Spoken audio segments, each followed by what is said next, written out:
Welcome to the deep dive, where, we kind of take all that information overload out there and boil it down to like the good stuff, the stuff that really matters, so you Yeah. can be in the know without like getting totally lost in the weeds. Yeah, exactly. And today we're diving into something that I feel like everyone's been buzzing about lately, which is launching a drop shipping business. I mean, it's everywhere you look online. Right. But we want to give you, the listener, the real deal. Like, how do you actually get started with this? What are the things you absolutely have to know to make this work? And thankfully, we have this great article from blogwidow.com called Steps to Launch Your Dropshipping Business. Yes. And that's what we're going to use as our guide today. Our mission, and hopefully yours too, is to really extract the absolute most essential steps, the things that'll set you on the right path to potentially, having your own successful dropshipping venture.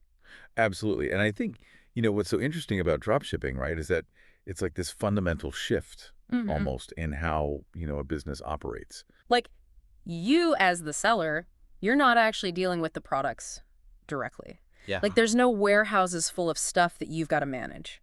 No packing tape, no, like, frantic trips to the post office. Right. You're basically partnering with these suppliers who handle all of that for you. Right. So your focus, your energy is on building your brand, getting the word out there, marketing, that sort of thing. Right. And that's, I think, a big part of the appeal. This idea that it's relatively low cost to get started, fewer of those logistical headaches. Right.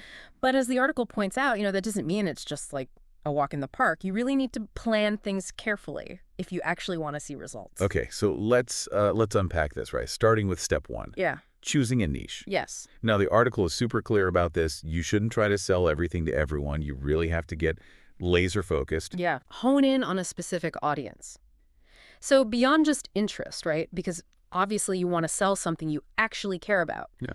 Is niching down also helpful for things like, more effective ad targeting, building a really loyal community, even if that initial audience size might be a little smaller? No, absolutely. Yeah. I mean, when you really focus on a specific niche, Yeah. right, it allows you to understand that customer on a much, much deeper level.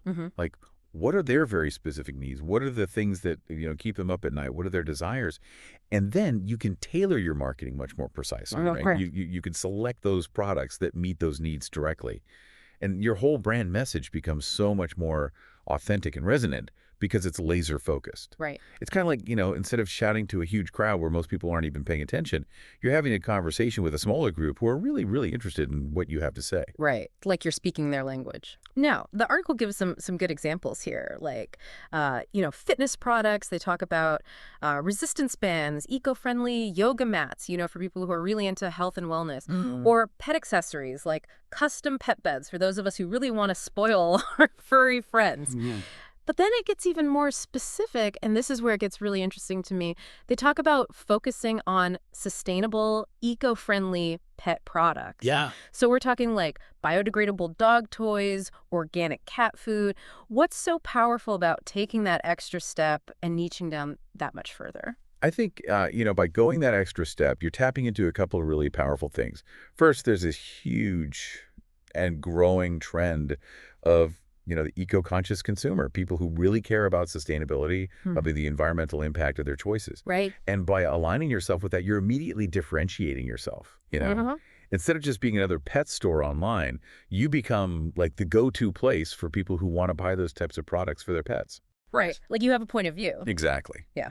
Okay, so you've got your niche, you're excited about it. What's next? Step 2 is market research. And the article really stresses this. You've got to dig deep. Yeah. It's not enough to just think there's demand. Right. Absolutely not. I mean, market research is your reality check. It's about taking that gut feeling that you might have and actually backing it up with, cold, hard data. Right. And the article mentions some great tools here, like Google Trends, for example. Yeah. It's free. Anyone can use it. And it basically lets you see is interest in your niche actually increasing over time? Like, are more people searching for, those sustainable pet toys that you're considering? That's valuable information to have. Right. And then they bring up these keyword research tools, things like SEMrush or Ahrefs. Now, I know these might sound a little technical, especially if you're just starting out. Right. But the basic idea here, what you want to understand is, what are the specific words and phrases that people are actually using when they're searching online for products in your niche? And how much competition is there for those search terms? Okay. So these tools, it's almost like, think of them like detectives for the internet. They help you uncover the exact words that your potential customers are typing into Google. Okay. So it's like you might think people are searching for, I don't know, like dog sweaters. Right. But these tools could reveal they're actually searching for like waterproof dog coats for small breeds, Exactly. which is way more specific and hmm potentially way more profitable. Absolutely. It's about finding that unique angle within a broader market. Right. And the article also mentions, checking out your competitors. Yes. And I think this is a really smart move, but what should you be looking for specific? Like when you're browsing their websites, what are you trying to figure out? So again, it's about putting your detective hat on. Hmm. You want to see, okay, what products are consistently their best sellers? What are they doing well? How are they marketing those products? What's working for them in terms of their website, their customer interaction, and maybe even more importantly, what are they not doing well? Right. You know, are there gaps in their offerings? Are there things that customers are complaining about in the reviews? Those are potential opportunities for you to step in and do something better. Right. Okay. So you've got your niche. You've done your research. You've validated that there's actually demand. Sure. Now you need to find the actual products to sell. Yes. And that's where step 3 comes in. Finding reliable suppliers. The article makes a really big point about this, and I totally agree. Yeah. Your entire dropshipping business hinges on these partners. Like, it's only as strong as those relationships. So why is that so crucial? Well, because in drop shipping, your supplier, they're the ones handling what we call fulfillment. So they're the ones picking the product, packing it, and shipping it directly to your customer. Right. So if they mess up any part of that process, if the product quality is bad, if it arrives late and the customer is unhappy, if they're hard to communicate with when there are problems, all of that reflects back on you. Right, because as far as the customer is concerned, they bought it from you. Exactly. So you're the one who ultimately takes the hit. So the article mentions these platforms, right, like AliExpress, Salehu, Oberlo, where you can find suppliers. Yeah. But it's not just about finding a supplier, is it? What's the key piece of advice here? The key is to really vet your suppliers. Don't just pick the first one you find. Do your due diligence. The article uses a good example here talking about selling fitness equipment, like resistance bands. Okay. You should be ordering samples from multiple suppliers. And that way you can actually check the quality yourself. Are these, resistance bands going to snap after a couple of uses? And check their shipping times. How long does it actually take to get to you? And also how responsive they are. When you email them with a question, do they get back to you quickly? Are they professional? All of that matters. It's like a test run. Yeah, exactly. Now, the article also points out, and I think this is really smart, the damage that, like, low-quality products or really long shipping times can do to your brand. Oh, absolutely. I mean, that can be really hard to recover from. Right. So you're building this brand, you're putting all this effort in. You don't want it to be tarnished by something that's ultimately out of your control. Yeah. And it's almost like, you're building this house, you're putting all these nice things in it, but if the foundation is shaky, the whole thing could crumble. That's a great analogy. It also mentions things like looking for good return policies, understanding if they offer bulk discounts. Now, why are those things important even if you're not like physically holding any inventory? So good return policies, that can save you so much headache down the line when it comes to customer service issues. Because if a customer is unhappy and they want to return something, if the process is smooth and easy, that can really mitigate any negative impact. It keeps the customer happy. It protects your brand. Makes sense. And bulk discounts, even though you're not buying huge quantities up front, it's good to know if a supplier offers that, as you grow. Right. Because it shows that they're willing to kind of, grow with you. Yeah. And it can obviously help your margins as you start selling more. Right. Okay, so you've got your niche, you've done your research, you've found some solid suppliers. Now you need a place to actually sell these products. Right. That's where step 4 comes in, which is building your e-commerce website. And the article makes a point of saying that it's more than just a shop front. What does that really mean, though, for someone who's setting this up? I mean, yeah, your website is your storefront, right? It's your digital space. But it's also where customers are going to form their first impression of your brand. So it needs to look good. It needs to be easy to use. It needs to, feel trustworthy. And the article talks about Shopify as a really popular option. Right. Also, WooCommerce, if you're already using WordPress. Yeah. The key is to choose a platform that's flexible. Right. And that integrates well with those dropshipping apps that'll help you manage all the orders and communication. Right. And the article really emphasizes having a user-friendly website. Clean design, mobile optimized. That seems like a no-brainer, but why is that so important these days? Because, like it says, more than half of all online shopping now happens on phones and tablets. Wow.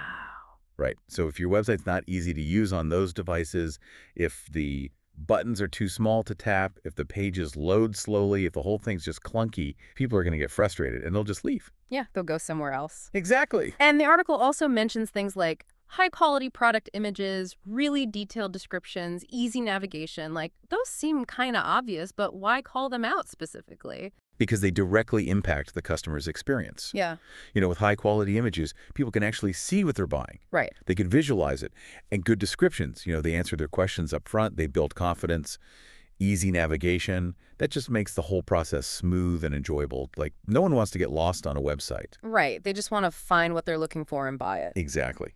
So, going back to that example, if you're selling eco-friendly kitchen supplies, like bamboo utensils, biodegradable cleaning products, everything on your website, the design, the colors, the language you use, it should all reinforce that eco-friendly vibe. Right. It's about creating a consistent brand experience. Okay, so your virtual shop's all set up. It looks amazing. Now you need to actually be able to take money from your customers. Right. And that's step 5, setting up payment methods. The article keeps it simple here, just says keep it seamless. Why is that so important, though, at this stage? Because any friction at checkout, any extra steps, Yeah. anything that's confusing, that's just going to make people abandon their carts. Right. If they can't figure out how to pay, or if their preferred method isn't there, they're going to go somewhere else. Yeah. So the article talks about, integrating with those popular payment gateways, things like PayPal, Stripe, Apple Pay. Yeah. Offering a variety, that's key, because different people have different preferences. Right. And it also brings up security, which is a huge deal, right? Things like PCI compliance, having an SSL certificate on your website. What's the takeaway here for someone who's not super tech savvy? The takeaway is that you need to make sure that your customer's payment information is safe and secure. That's the bottom line. And using those reputable processors, having that SSL certificate, that little padlock icon you see in the address bar, that all builds trust. Right. It shows that you're taking things seriously. And the article even mentions selling globally and offering region-specific payment methods like Klarna or Alipay. Mm-hmm. That's a smart move if you want to reach a wider audience, especially internationally. Makes sense. Okay, your store's up and running. You can take payments securely. Now, the big question: how do people actually find your amazing products? And that leads us to step 6, optimizing for SEO. The article says, don't miss organic traffic. What's the big deal about SEO for a dropshipping business? SEO, or search engine optimization, is basically about making your website more visible in those search results, especially on Google. Right. So when people search for the products you're selling, your website has a better chance of showing up higher in those results. And the higher you rank, the more free traffic you get to your site. Right, because if you're relying solely on ads, that can get expensive really quickly. Exactly. And the article brings up this idea of long-tail keywords, which I think can sound kind of intimidating. Can you break that down a bit? So a short general keyword, right, would be something like skincare. Okay. Now, that's a really broad term, super competitive. A long tail keyword is more specific. It's a longer phrase, like best vegan face cream for sensitive skin, or cruelty-free skincare for acne. Okay. Those longer phrases, they usually have less overall searches, but they're also way less competitive. Right. And the people who are searching for those things, they usually have a much clearer idea of what they want. They're closer to actually buying. Right, like they're not just browsing. Exactly. The article also mentions other SEO things, like making sure your website loads quickly, that it's mobile-friendly, which we already talked about, and creating SEO-optimized content, specifically mentioning product descriptions and having a blog. Why are those so crucial for SEO? Your product descriptions, that's where you can naturally use those relevant keywords that people are searching for. Okay. And you're also providing valuable information about the product itself. Right. So it's a win-win. It helps your search ranking, but it also makes the customer experience better. And a blog, that's a great way to go deeper into topics related to your niche. So, if you have that eco-friendly pet store, You could write blog posts about the benefits of organic pet food or how to choose the right eco-friendly toys. And those posts can attract a really targeted audience. Right, because people who are searching for that information, they're probably already interested in your products.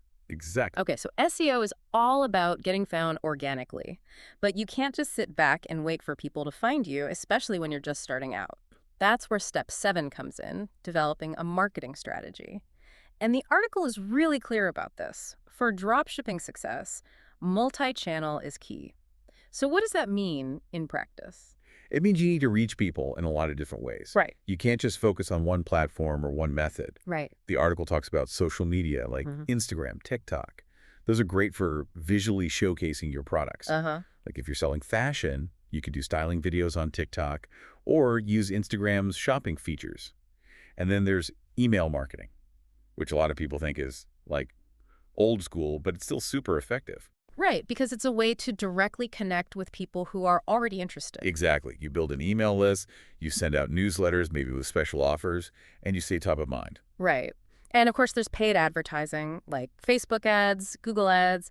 When does that become a really useful strategy? Paid advertising, it's great because you can really target those specific demographics. Uh-huh. So, if you're selling fitness equipment, you can create ads that specifically target people who are into health and wellness.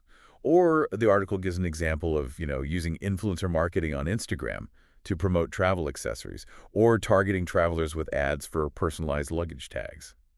Right, so you're not wasting money showing your ads to people who aren't even remotely interested. Exactly. You're laser focused. Okay, you've done all the prep work, you've built your store, you've got your marketing plan.